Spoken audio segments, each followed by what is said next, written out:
Hello, Mr. Andre. My name is Ethan. I'm 12 years old, and I go to the school Growing Up Green.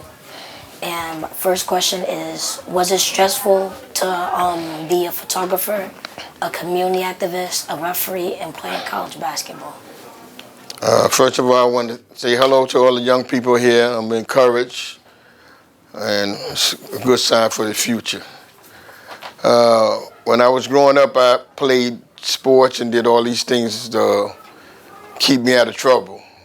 So it was my outlet when I was growing up. I used to, if I had any kind of issues, I'd go outside and play basketball for 3 or 4 hours.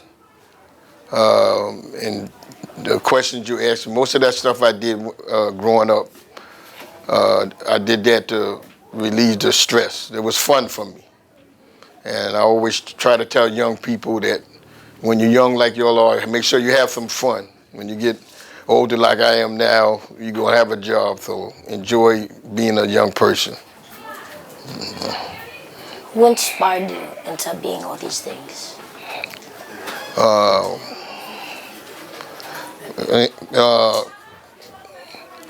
Well, the people in my community inspired me to do this. We had a lot of role models when I was growing up in the community that the community that I grew up in. I grew up in the Bronx, and one of the guys I grew up with I grew up in the projects, and out in Queens they have projects here too. But I grew up in a project in the Bronx called the Patterson Project, and one of the young men that was in my project was Nate Tiny Archibald. And he went to college ahead of all of us. And then he was blessed after he left college, he went into the NBA and played professional basketball. And he's one of the people right now, a lot of people don't know, that have the record in the NBA. He's the only one that lead the NBA in scoring and assists in one season. But I grew up with him, and he was one of my mentors. And one thing that he always did, even though he played professional basketball, when he came home in the summertime, he used to take all the kids your age. He used to come take us and play in tournaments. And we used to go to different boroughs, and we didn't have no money, but he used to take us to different places, and he was one of my mentors. And I always remembered that, you know, he was a professional basketball player, and I always admired him because he didn't have to come back here and be with us. You know, he used to tell us, you know, make sure we go to school, do our work, and, you know, we could become, you know, a better person the way he was. And that was the people, when I was growing up, I had mentors that was older than me, and they kind of set the tone for what I was able to do when I was growing up. And I always try to keep that same energy to do what I do with the young people now. What is the importance of education and being drug-free? Okay, so one thing you always should remember is that when you get an education, then nobody can take that from you. So being a young person, you always got to remember that. Like, if you learn how to do algebra, and somebody want to ask you, you might not understand it now, but somebody will ask you, they building this building, and they might ask you something about algebra, and you say, oh, that ain't got nothing to do with it. That has something to do with structural stuff they build the buildings with. So if you know how to do algebra, they could ask you. So if you have education, you could always use your education. They can't take education from you. Once you learn something, that's something you always have. If your parents taught, like if you're the female, your parents show you how to make a dress. If you need to make a dress, nobody can say you don't know how to make a dress, but she already taught you. So, and if you're a young man and your father taught you how to fix a car, you know, put a carburetor on, you always will know how to fix a car. And if you want to do math and somebody told you 1 and 1 was 2, Nobody can come back and later on and tell you 1 and 1 is 59. Once you learn education, that's something you always know. So it's important for you to have education. Okay.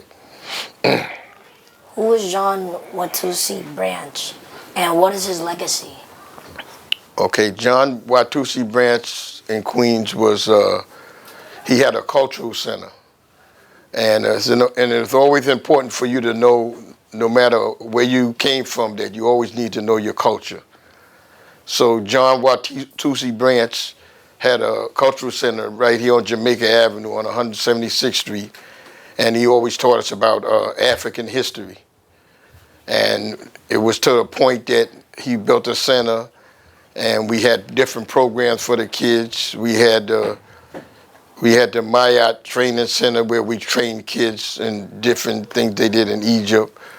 We had a trip going to Africa every year called AfriQuest. And if they're getting back to education, if the kids had good grades, the kids that had the best grade, we would take them on a trip to Africa for 1 week. And it was called AfriQuest. And this was a cultural center we had right out here in Queens. And I gave you one of the props. I would like for you to bring this up here. Can you bring that up here? I want to show this to the people on the camera. Can you come up here? And so even though we was in the United States, we went all the way over to Africa. And that's see, in Africa, this is Africa, and it's not a land, it's a continent. And we traveled all the way from Queens to Africa, and we went to different parts of Africa.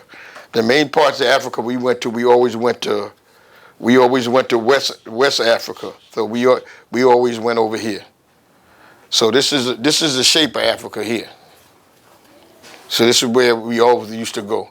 So if you live in the United States, you would fly from here straight over here, and it would take 7 hours. So we had a chance to see our ancestors. So beside what we used to see in the movies, we used to see in the movies that I'm quite sure as young people, you know that the slaves came from Africa and they kidnapped the slaves, but everybody wasn't a slave. So it's important for you to understand that we had a land that we had over in Africa, whether they told you or not, that we had, and people look just like us. So I want to make sure I brought this today to show you all that this is a part of the world that we came from, was in Africa. And John Watusi Branch, he had the cultural center, and he trained us about different cultures. And we had a manhood training group that we had that was just like over in Africa, where we took the young boys and they taught you different rituals for the young boys, and then they just like they did in Africa, it was over here. So the cultural center was an extension of Africa. And one good thing about the John Watusi Branch and the African Poetry Theater is that sometimes you hear about stuff and you really don't think it's real. But we actually used to go over to Africa, and we used to see things that we heard about. So it wasn't like a mystery, you know. We went and we seen things, and then if we had good, the young people, we knew if they had good grades, that they had a chance to go over to Africa. So this is what I want to show you. All right. What is the relevance of listening to your elders and their experiences? I couldn't hear that. Can you say that again? What is the relevance of listening to your elders and their experiences? So the relevance is for all the young people, for y'all to understand, is that anything we do today is nothing is new. So whenever things happen, people have already done it already. So, like, if you wanted to learn how to drive a car, I'm gonna put it to a simple thing. Somebody already drove a car. So if you might have an elder that drove a car, they could tell you how to drive a car.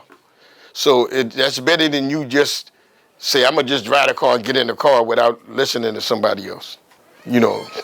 And then the relevance of listening to your elders is they could tell you what they did in the past that is relevant for today. Because a lot of things that we do today is just a repeat of what we've done already. So it's always good to listen to your elders and your grandparents, because a lot of them have a lot of wisdom. They went through stuff that, when as you get older, that you're gonna do.